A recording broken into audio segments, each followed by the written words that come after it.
देखिए इस दोहरे हत्याकांड का जो दूसरा आरोपी था जावेद, अ, आरोपी साजिद का भाई, उसकी गिरफ्तारी आज जनपदीय पुलिस के द्वारा की गई है। उसके द्वारा पुलिस के दबाव और जो उस पे इनाम कराया गया था, उसके दबाव में उसने आज बरेली में बारादरी थाने की जो सैटेलाइट चौकी है, वहाँ उसने आत्मसमर्पण किया था और अपना एक वीडियो भी उसने वायरल कर दिया गया था। जब उस वीडियो की सूचना मिली, हमने सूचना को पोस्ट किया और अधिकारियों से वार्ता करने के बाद अब हमारी टीम उसको लेकर के वापस आ रही है, जहां उसे पूछताछ करके अग्रिम तथ्यों का पता लगाया जाएगा।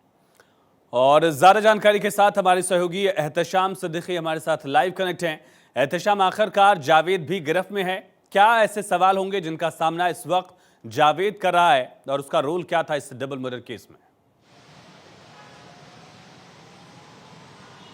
देखिए, पुलिस अफसर जावेद से पूछताछ कर रहे हैं क्योंकि अब ये बात तस्वीर साफ हो गई है कि जावेद ने खुद सिलेंडर किया है और सिलेंडर से पहले जावेद ने एक वीडियो भी बनाया है और बाकायदा उसको वायरल किया है। जावेद ने जो बयान दिया है, जो चीजें बताई हैं, वो पुलिस की जांच में बहुत कुछ मिलती हुई नजर आ रही हैं, लेकिन अभी तक पुलिस की तरफ से कोई आधिकारिक बयान नहीं आया है क्योंकि पुलिस खुद इस मामले में कहीं न कहीं उलझी हुई है कि आखिर जो दोनों मर्डर हुआ है, दोनों बच्चों की हत्या हुई है, उसके पीछे क्या वजह थी, क्या मोटिव था कि दोनों परिवारों के रिश्ते मिलते थे और दोनों के अच्छे संबंध थे। इसके बाद वो उसका बड़ा भाई उसके घर जाता है और क्या ऐसी बात होती है जब उसकी मां से भी मिलता है और अचानक छत पे जाता है, दोनों की हत्या करता है। उसके बाद वो फरार होता है, पुलिस उसे पकड़ती है, पुलिस की गिरफ्त से भागता है, फिर उसके बाद पुलिस उसका एनकाउंटर करती है।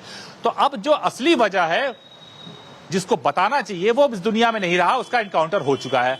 दूसरी बड़ी बात है कि जिन दो बच्चों की हत्या हुई वही उस राज को जानते हैं।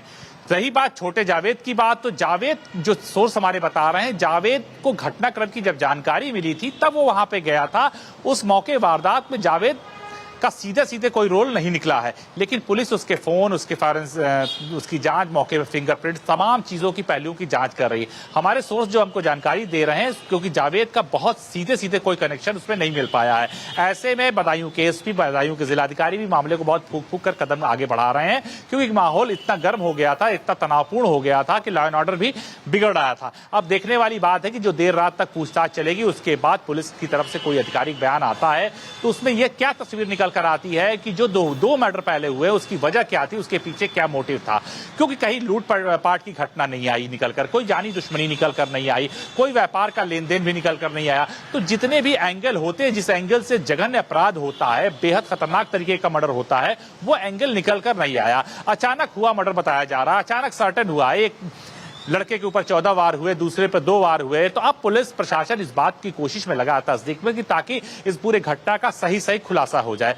वहीं जावेद की मां भी ये चाहती है कि जो घटनाक्रम हुआ है, कहीं उसके पीछे किसी और की साजिश तो नहीं, किसी और की प्लानिंग नहीं है, वो भी पूरे घटनाक्रम को खुलासा चाहती है। वहीं दोनों बच्चों के पिता और माता पिता भी इस बात को चाहते हैं कि उनके परिवार से उसके अच्छे संबंध रहे, फिर आखिर उसने ऐसा क्यों किया, वो भी इस बात का खुलासा करना चाहते हैं। लेकिन सवाल यह है कि उत्तर प्रदेश में आचार संहिता लगी है, देश में लोकतंत्र का सबसे बड़ा पर्व लोकसभा का चुनाव हो रहा है, बदायूं हॉट सीट बनी हुई है, शिवपाल यादव मैदान में है, बीजेपी के नए प्रत्याशी का ऐलान होना है, चुनाव सर पे है। ऐसे में इसको किस पॉलिटिकली रूप से देखा जाए, किस एंगल से देखा जाए, कहीं न कहीं राजनीतिक पार्टियां इसको अपनी गोटियां सेकने में जुटी हुई हैं। इसलिए पुलिस और प्रशासन के अफसर बड़ा फूक कर कदम बढ़ा रहे हैं और ये कोशिश कर रहे हैं कि जो दूसरा अपराधी है उसको अपनी गिरफ्तारी में ले लिया है, लेकिन जो तस्वीर निकल कर आए, जो खुलासा हो, एकदम सही हो। तो कहीं न कहीं पुलिस के सामने एक बड़ी चुनौती पे आ रही है कि आखिर इसका खुलासा हमें करना है और कब और कैसे करें, क्योंकि 3 लोग अब इस दुनिया में नहीं रहे। पूछताछ जारी है। तमाम जानकारी के लिए एहतशाम आपका बहुत शुक्रिया। यकीनन ये सबसे बड़ा सवाल कि आखिर डबल मर्डर का